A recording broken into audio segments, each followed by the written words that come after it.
As Nigeria inches closer to the pivotal 2027 general election, a wave of electoral reforms is taking shape at the National Assembly. Among the most striking proposal is a shift in the traditional election calendar, moving presidential and gubernatorial polls from early 2027 to November 2026. And in response, the African Democratic Congress has issued a stern warning to the National Assembly, cautioning against any premature push for early polls, a move they argue could destabilize governance and erode democratic norms. Now, joining me to discuss this further is Maobuoye Nangi Obu is the Secretary General of the Ijaw Youth Council Worldwide. He joins virtually, and also Mr. Sergius Ogun, former member of the House of Representatives and also an ADC member.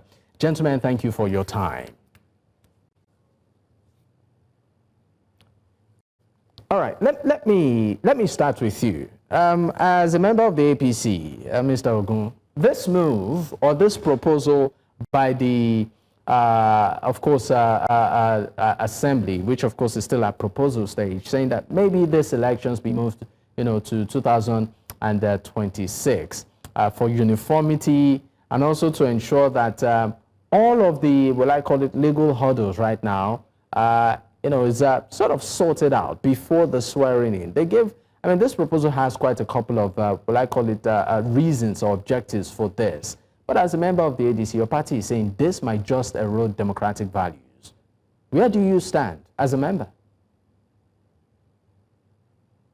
I agree with my party, and come to think about it. If you have that election early, you have election in November, so that would be 7 months. Is it 7 months now? Or 8 or 9 months even before swearing in? Where does that happen anywhere? Tell me the closest. Tell me where in the world does that happen? You say because you want to have time for litigations and all that. Yeah, it's all good because we're also proposing that before anybody is sworn in, it should finish all the litigations. But does it have to take like that? Does it have to take forever to get judgment from the courts? Look at Kenya. They go straight to the Supreme Court. Immediately they finish the election. Those cases, all the time you are wasting in tribunal, people are lobbying to be a judge in the tribunal and all that is not there. Go straight to the Supreme Court and settle it once and for all. So that can actually be done in 2 weeks or in 1 month. So I thought even May was even too long. You finish the election in February. You have March, April, May. 3 solid months plus. So I don't think it's right. But I think they know what they are looking for by suggesting that. But nobody's going to buy it. I can tell you that. All right, thank you for that. Let me bring Prince Ezeabata Chibuzor, as a legal practitioner, into this conversation. I'd like you to speak on this, particularly from the standpoint of the provisions of the law. This is still at proposal level, but in terms of its workability, particularly as it affects, post-election cases, people going to tribunal, going to court to contest the election, do you think this would sort of address this issue? Changing or shifting election dates is like amending a crack on the wall. It is just made cosmetic. It is not structural. So whether you change election dates or not, or it's shuffled, it doesn't change the fact. Now, the point is this: as Nigerians and in legal jurisprudence, election, petition, and cases takes at most 180 days, at most. So whether or not it's being changed, it doesn't affect. But the most important thing here, we should look at as Nigerians, is the election process, the process of elections, the election credibility, the election formulations, and the time frame. How it's worked, how is the system, how is the process run. That for me is most important than changing the date or reshuffling the date. Because either you change the date or whatever being done to the date, it doesn't really matter per se. That for me is my take on that.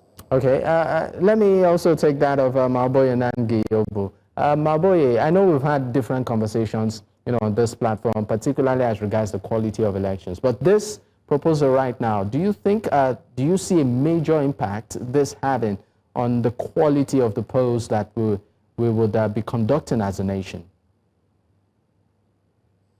Okay, Dapo, good evening, viewers. Once again, good evening, Dapo. Like I said, very simply, I would put it like this. A failed state in terms of leadership like Nigeria, and people who lack the congruent ingredient to serve as leaders in this country would always look for ways to continue to press the mumu buttons of Nigerians. So they keep shifting the goalposts at every point in time just to get the desired result that they want, but not the result that works for Nigerians. What am I trying to say? Just look at the crop of persons or the quality of humans that would probably push for this very insane, mad, anti-people so-called suggestion or law or whatever amendment at the floor of the Senate, be it the lower house or the Senate or whatsoever. You see a bunch of those persons from the failed people or failed party.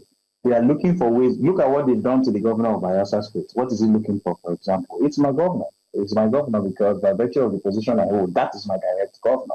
He is Governor General of the Ijaw Nation. I am from Rivers and also from Bayelsa State. What is he looking for? It is not the vehicle that matters, actually. Whether you go to HIV party or APC is not the problem. They are carrying and guarding every human being to be a member of the APC. Now that is not enough. They've seen people that win the elections, that they know that Tinubu is not coming back in 2027 because he hasn't earned that to come back in 2027. So they are doing everything it takes to have a sum of 6 months or close to 1 year so that people will not even have time to campaign. Then they will kill whoever that wins the election. If Atiku wins the election, for example, Atiku will be killed before he's sworn in. Or if Jonathan, if he's running, wins the election, Jonathan will be killed. Or if Obi is running, or if I'm running and I win. This is what it is. These are pretty strong, well, I call it allegations. You keep using the word kill. Are you putting it in a context or do you mean it in its actual form?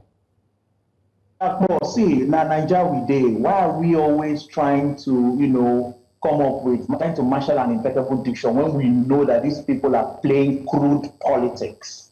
What are they trying to change? If for example, this happens next year, November, elections are happening. No political party slated for this year has already done or even given us date or possible date for their next convention where they will now choose governorship candidate or presidential candidate. Please listen. But the APC that have brought Nigeria to this abyss that we're in have already all queued towards supporting one man that have taken Nigeria to 99 years backward. That's Tinubu. That Tinubu is having automatic ticket. So already there's no campaign for him. But there's campaign for ADC, there's campaign for PDP, there's campaign for other HIV parties, whether Labour Party or whatsoever.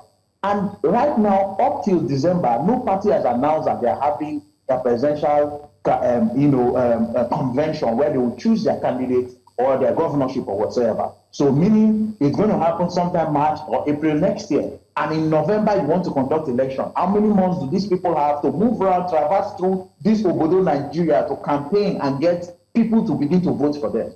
Why are we not waking up to smell the coffee? These guys are eating our breakfast, taking lunch. They are halfway into our dinner. So when are we going to wake up as people of this country to take back our own country? Not the take back that Show is talking about, but yeah, it's a good take back too. I'm not against him, but take back our country. These people, what if anybody wins this election and Tinubu does not win, they will look for a way to kill the person. And when the person dies, he comes second or third, the person takes over. Now, this might be a very, simple way of putting it, but what is the rush and why are we trying to drag the elections? Why not wait until Tinubu, is out of office in 2027 and the new president that we're going to have come 2027 will begin to make these laws so that we can have more than enough time for Nigerians to agree to this? Why do it in a hurry? Why this premature ejaculation for elections? They have not answered the right questions that will help Nigerians. They're just going to scratch the surface. Mr. Nangi Obu, you said quite a couple of things, and some might just listen to what you've said and say it's just mere conspiracy theories that you've sort of said, but we'll go on a quick break. I'm still going to come back to you, to clarify some issues here. Stay with us, we'll be right back.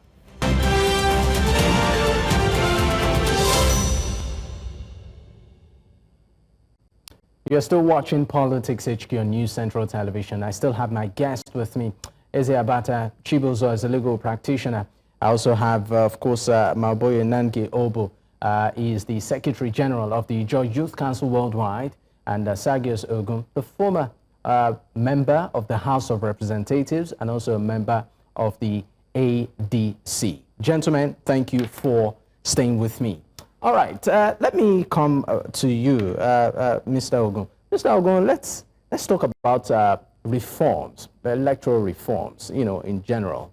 We know that right now there is a new leadership within Nigeria's electoral umpire, that's INEC. Professor Amokmitan, of course, yet to be confirmed by the House, but is the nominee by the President and their expectations. But I want to ask you, as a member of the ADC, does this in any way boost some level of excitement, given the former leadership and the many reservations that were expressed during his tenure?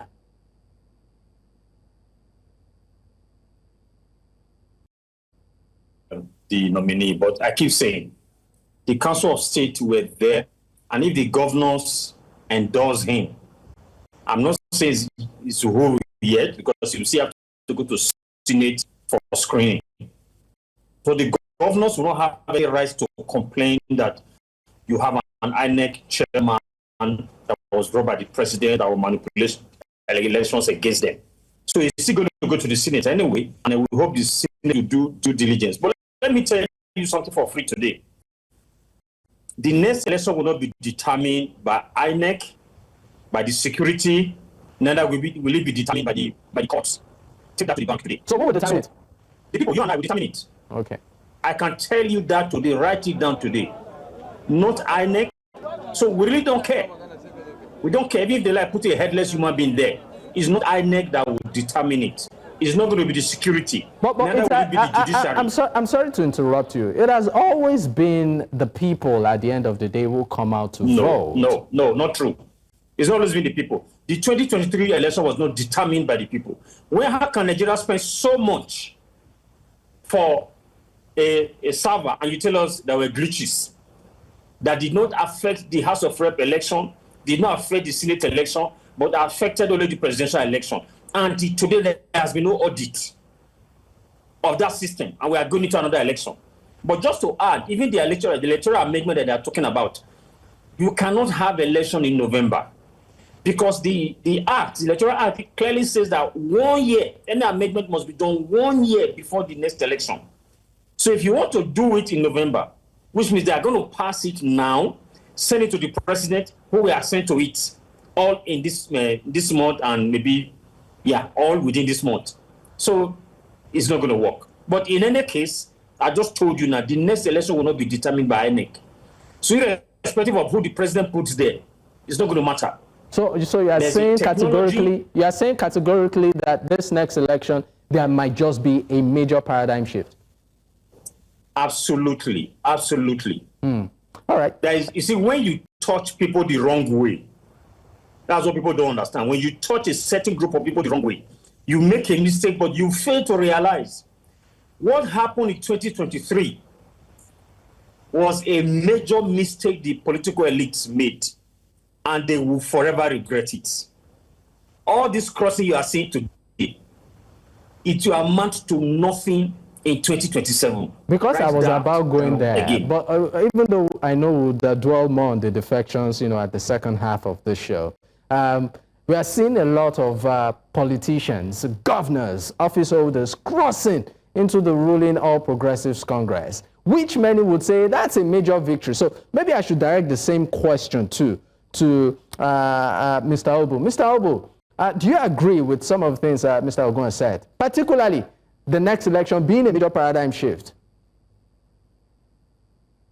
I wouldn't say it's only the next election that will be a major paradigm shift. The current occupier of our presidency did not win the election, and he knows that, last 2023. But INEC declared him as winner.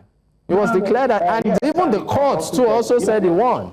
No, you can imagine a professor, it's so shameful that in this country, somebody Somebody will go to school, become a professor, read books and all of that, only to be used by some persons called politicians to announce the type of result they want you to announce, not research-based results, not results that are of empirical data. You understand? Results that were given to you because you were paid without character. But that's, by the way, that's the type of professors we have in this country. They are certificated professors, but that's not the problem. Now, the problem here is that, can you prove this? I also agree with the gentleman. No, it's very simple. All of the professors, somebody who will tell you go to court if you don't like it. That was what, our dear Mahmoud said, that he has announced his result. If you don't like it, go to court.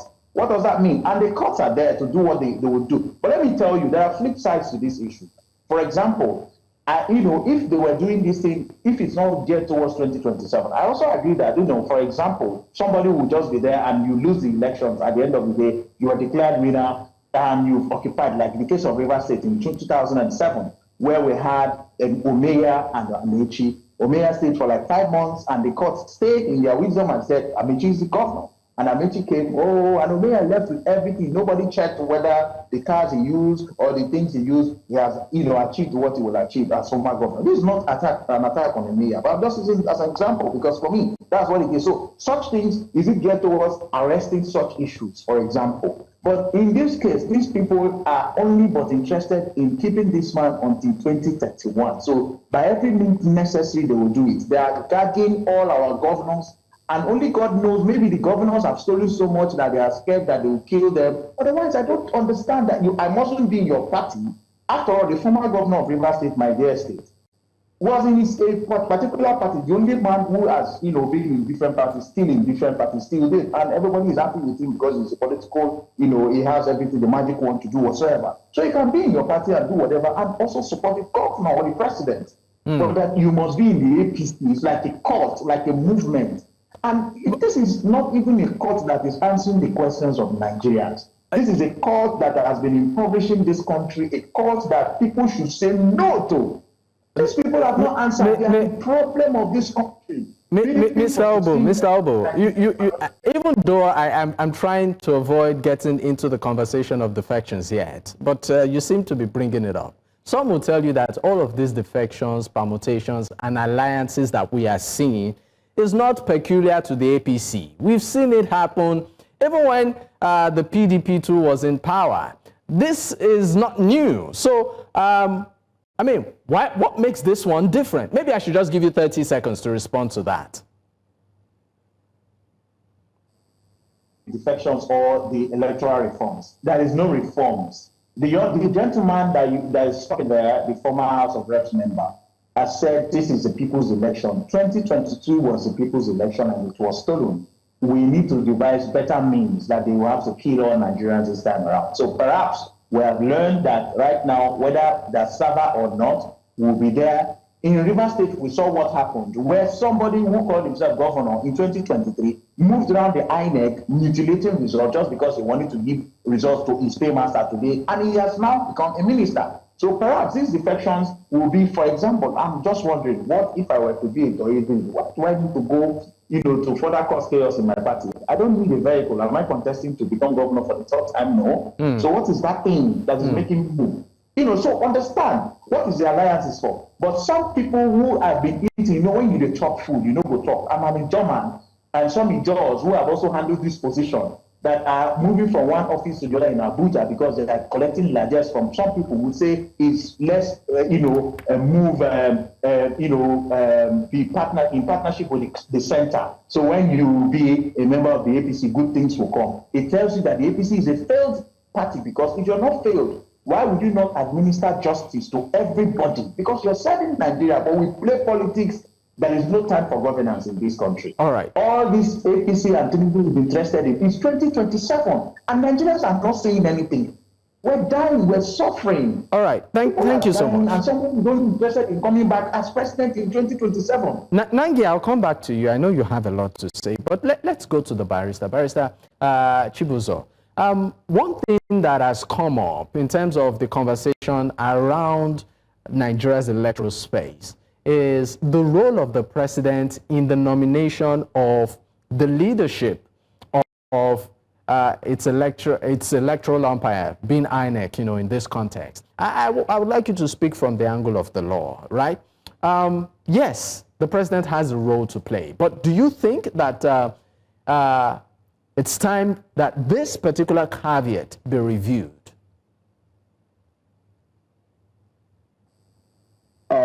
Pursuant to the Constitution, it provides the president the responsibility and the rights to appoint the chairman of the INEC. Well, is a right given by the Constitution, and of course, it is the gunnorm of our legal jurisprudence in Nigeria, and also the foundation of whatsoever we practice as Nigerians and in Nigeria. However, there are also checks and balances. The same Constitution provides checks and balances for against the president, which is the executive anyway. So the legislature, the National Assembly, can check the powers of the president. And one of those ways is by screening the nominees and appointees of the president. Now, of course, in this case, this current case, the president appointed a professor to head INEC, and of course, we all know he'll go through the screening. But now, this is been the case, and it's not only about Nigeria. It's an international practice. However, due to the consideration of our Nigerian peculiarities over the years, we've seen how this office have been manipulated. It has been used. Of course, he who pays the piper dictates the music. You pay the piper, you dictate the music. As simple as the judiciary, we see what happened in the judiciary, how the president and the executive controls the judiciary. Why? Because this very enumeration and selection of the judicial members is from the executive. I'm talking of INEC and INEC chairman. So I personally think that aside this, there should be an amendment to our constitution. There should be a review of our jurisprudence. There should be a destruction of our constitutional framework in this country to allow for an independent body.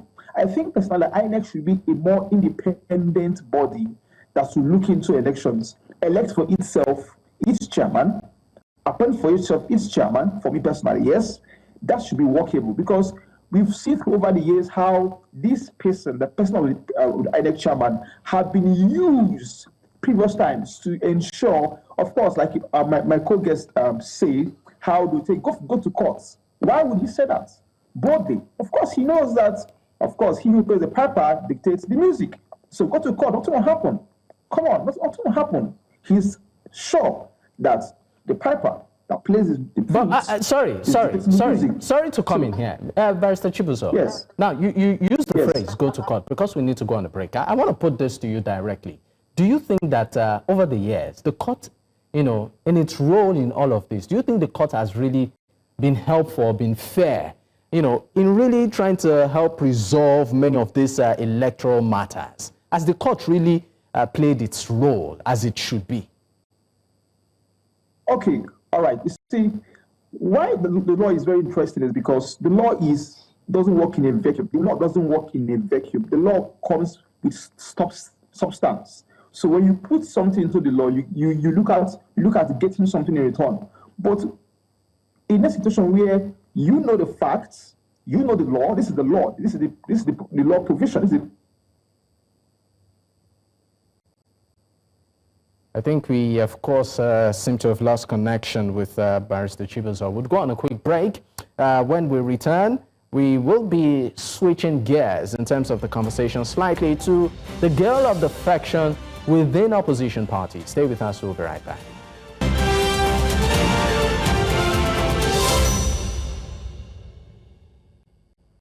In the South and Southeast, speculation is mounting over the political future of the Enugu and the Bayelsa governors. Could, of course, a strategic defection to the ruling All Progressives Congress be their golden ticket to securing re-election?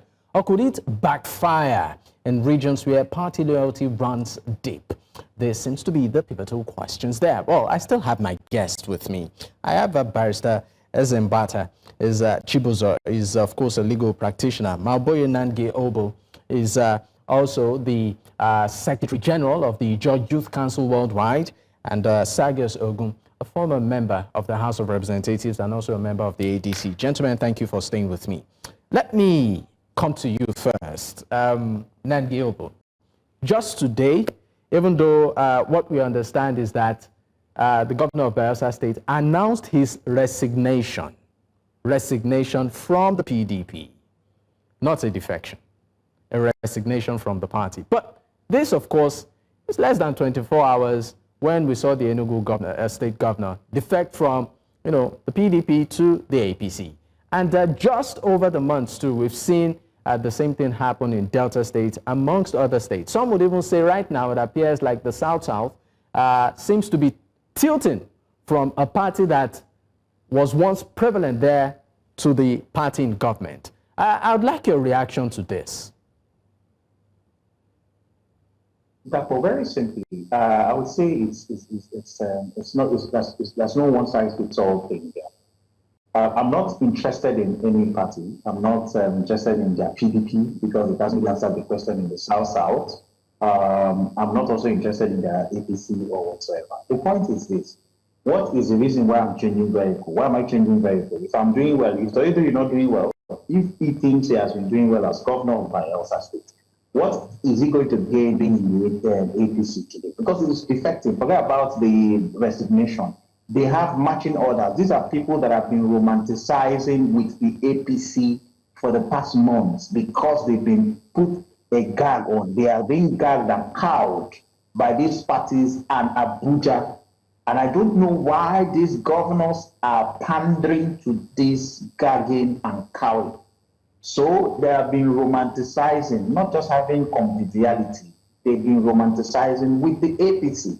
Nobody is a fool. We're not kids. We understand these moves. But what am I going to the APC to get as a second-time governor? I want to be a senator. If I'm in charge of my state, can't I be a senator as I'm living as governor? Then I haven't done well. Or I want to be an ambassador or what? Or I will go and be vice president, which I cannot if I'm going to support Tinubu. Has Tinubu done well for Ijaw people? First, as a person that represents the Ijaws, no, he's a big failure to us in the Niger Delta. They've been taking everything through the back door. So what is the essence? Why am I going to have conviviality with people that are taking Nigeria 30 years or 1,000 years backwards? So for me, these things are unfounded. Tomba is a desperate man, so he's looking for ways because he knows that he cannot win the election. It must be through stealing the ballots. And he knows that the APC is the government in power. So they've tried it in Rivers State by bringing an interlocal government called state of emergency. And somebody stayed here and suckled us and stole our money for 6 months, aided by the president, achieved and supported by the National Assembly, headed by our own dear Akpabio. So same thing, they can do anything to take out anybody. So Mba is a first-time governor. He's desperate to go back a second tenure because all of this. Akwa Ibom State governor, he wasn't even up to 2 days. He said, oh, he's political grandson of the Senate president and he has gone back to the APC. Not that his party cannot, do stuff. What is this party all about? Is anything happening in the APC or in the PDP? Must you be in the APC or in the PDP before you administer justice to your people? No. All right. Nangi, I'll come back to you. Nangi, please hold on. I'll come back to you because I'd also like to, of course, direct the question to Mr. Ogun. I mean, you were a member of the House of Representatives, and there are questions around why exactly will a politician want to move to the ruling party? Some might even consider this as more of strength for the ruling party, maybe because they consider them performers, or maybe because the politicians moving look at their party and feel that, look, you've lost strength. For instance, some of the defectors, particularly within the People's Democratic Party, cited internal crisis. So I'd like you to speak on this. Does this reflect strength? For instance, for the opposition, in this case, which is the ruling party, which is the APC?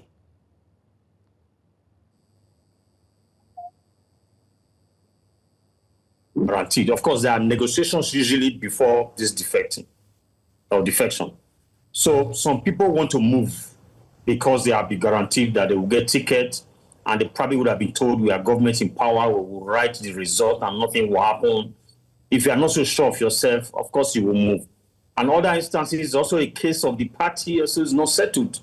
Now, I left the PDP late 2023. And what was my reason? I stood with PDP. I was one of the leaders of the caucus of PDP. Everything PDP told me to do in voting against APC, candidate in the selection or election of the speaker, I did. I fought, we stuck out our neck for PDP. But I finished my 2 terms because there's zoning in my area, and I chose to respect the zoning. Even when I was told to continue, I chose to respect the zoning. And I said I was not going to run anymore. Yeah, but people told me, okay, for this reason, come out for the governorship. But my governor was holding whatever ticket was holding it to his chest. The person that got the ticket under PDP eventually claimed that it was mid-November that he made up his mind to run. So that's in less than 3 months, you got the ticket of a major party like PDP. So what does that tell you? So when you are in such a situation where you are in a party and there's no internal democracy, you look elsewhere. So, but I dare say, all the arrangement now, I don't think it's so much of the crisis in the PDP. I think PDP died so many years ago because of so many things that people think PDP, address. sorry, you think PDP has been dead a long time ago before now? Oh, of course, of course. How long ago? People Is it after PDP. they lost the presidential election? Yes, Is it that far? Wike was running the party alone. So those are claimed to be leaders were the then. And then people stay in PDP and they are doing anti-party. You don't caution them. APC, when you do anti-party in APC and they discover, they suspend you. But in PDP, people get away with it. Wike tells you today there is a member of the PDP. And he's one that has weakened the PDP for every other person to be leaving the platform now because they don't believe anything will happen.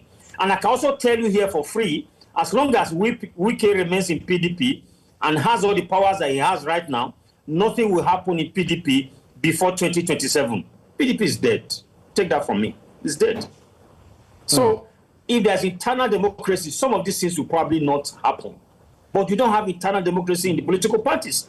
But they are all moving to APC because they believe the president, being who he is, he will write the result. But I just told you just now, it's not INEC, it's not the security, it's not the judiciary that will determine the 2027 elections. All right, just before I move away from you, some of them also use the phrase, they want to align the state with the center.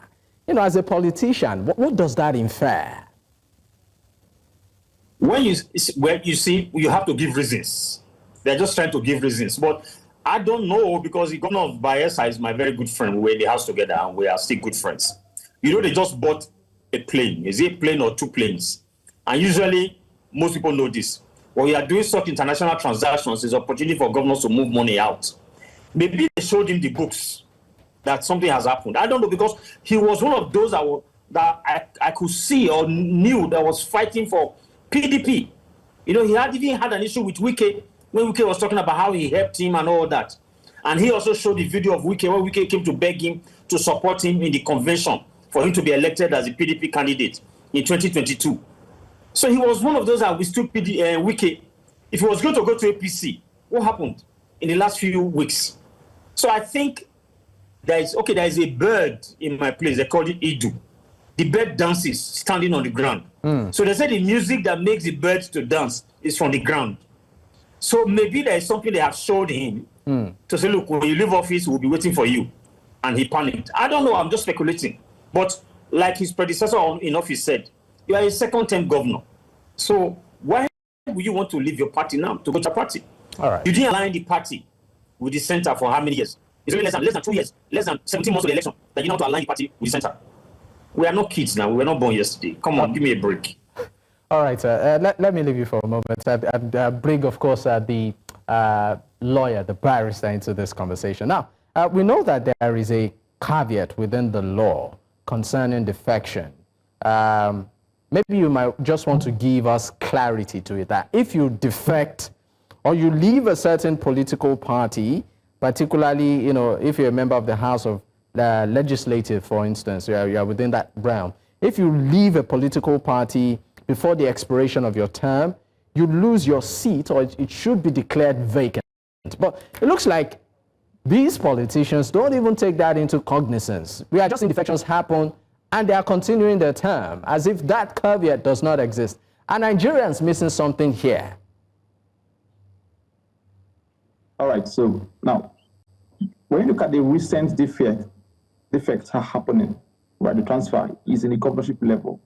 In that level, the caveat doesn't elaborately work in that level. So because the person of the governor is not so only about the office, but it's about the party. But notwithstanding about the party, you can still, as a governor, defect, and it doesn't affect your position as the governor. It doesn't at all. Party is just like an emblem. For instance, the law sees it as an emblem, as a platform to contest elections and win elections. It is not the office of the governor, not the office of the president. So you could defect being in that office. It doesn't change the fact that you are a governor or you are the president of the nation. However, that can work in the parliament. But then there's a case where the Supreme Court have held recently, quite a number of times, the court have held that when a person defects, it is not the party that owns the person, nor but the position. So it doesn't affect, because the court have ruled in plethora of cases. Quite recently, I can't recall the particular case, but the court have held that when there's a defection in the House of Parliament, it is not the party particularly. The party is only a platform, but the office is a different person from the party. So in that grounds, in our current Nigerian jurisprudence, there is nothing as such. There's no consequence currently on defection of presidents or governors or whatsoever as it stands now currently. All right. Because there's also a caveat to that, if the defectors give some sort of substantial reason that there's division within their party, then that alone gives them enough leverage to claim to defect, just like some of them have stated as part of the reasons for their defection. But, maybe that aspect of the law. In 30 seconds, can you just react to that? At what level can one say, okay, there's division within my party, and that's presentable enough to say, you know what, I'm free to move? First of all, who would question that? Who is the empire to question if there's division or not? Who will question who? Who questions Nigeria? Who questions? No one questions you. You could defect. Who to question? Is it the party that question you that is weak already, or the winning party? Who will question who? Now the first thing, we all claim division. In short, from history, we've always claimed division. We've always claimed crisis. We've always claimed internal strife. Right? Is there proof? Probably yes, probably no. But it's always a claim of that. And who is to decide? Who is to adjudicate if there's claim or not? All there's right. Nothing. All right. Nothing of such in Nigeria. So there's nothing. All right. Thank you so much. We would. Thank you so much. We'll go on a quick break. When we return, we'll be taking our final thoughts on this matter. Stay with us. We'll be right back.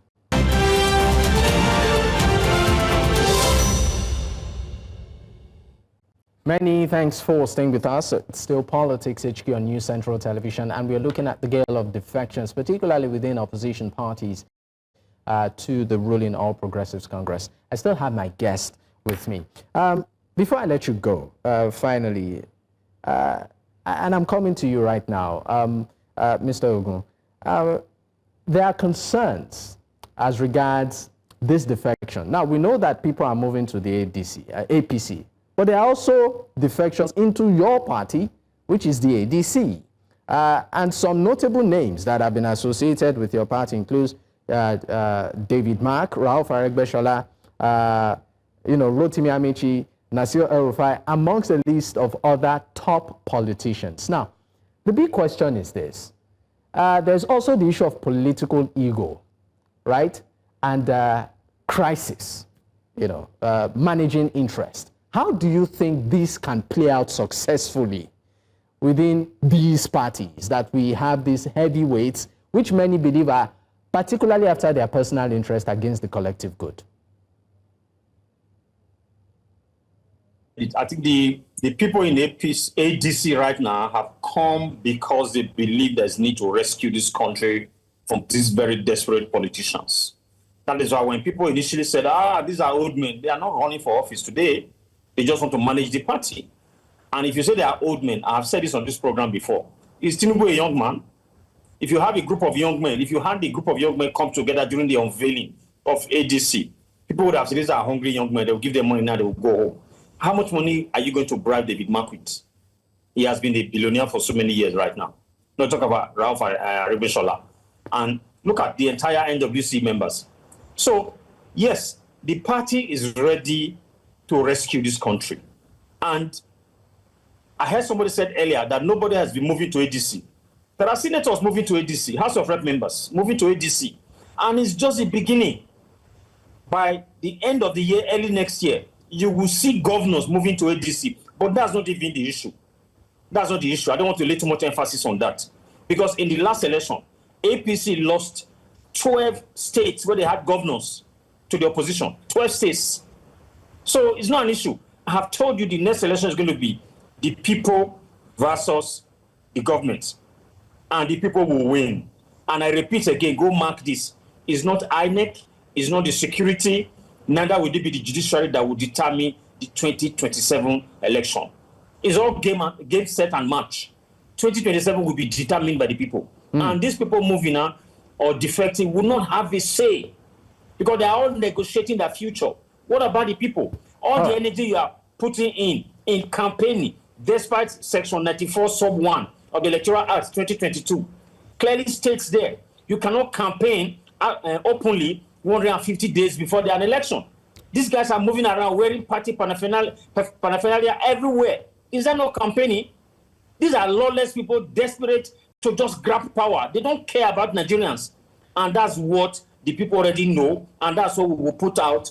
And you will see what will happen in 2027. All right. Thank you very much. Nangi Obu, your final thoughts and maybe reactions. I really do not give a heck about parties that people defect to and all of that, but I'm just looking at why is somebody, for me, I would, if the PDP is not serving my, answering my questions as a governor, for example, and I wouldn't join the people that are killing my people. I will go somewhere that I can get succor. So this is why I'm reacting for some of these defections.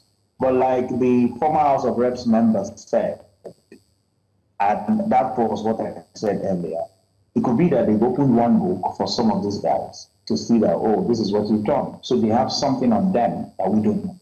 Otherwise, I don't see the need for some of the defections, more especially the defection of the Bayelsa State governor. That's of great interest to me. If you were to be a first-time governor, I would have said, okay, desperation for second-time stuff.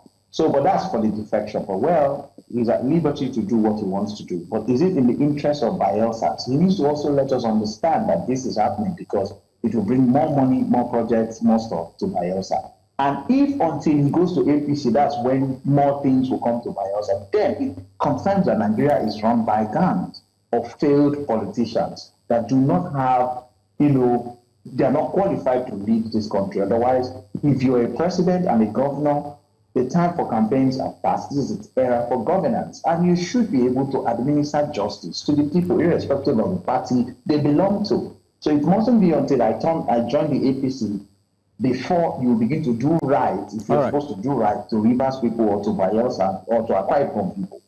It tells you how failed this country is and how failed leaders are leading this country, especially the current leadership at the central government that do not have what it takes and do not and should not be allowed to continue in 2027. All right, thank you so much, gentlemen. It's been a pleasure having this conversation. Prince Ezeabata Chibuzor, legal practitioner, and also the executive director. Thank you so much for your time. Maobuoye Nangi Obu, Secretary General, Ijaw Youth Council Worldwide, and Sergius Ogun, former member of the House of Representatives and a member of the ADC. Gentlemen, once again, thank you for your time. All right. At this point, this is where we close the curtains. In case you missed out, you can catch up on our YouTube platform. That's at News Central TV. You can also choose to follow us on social media. The handle is there on your screen. You can choose to follow me personally at Dakpo, at Digboye. Until I come your way tomorrow. Good night.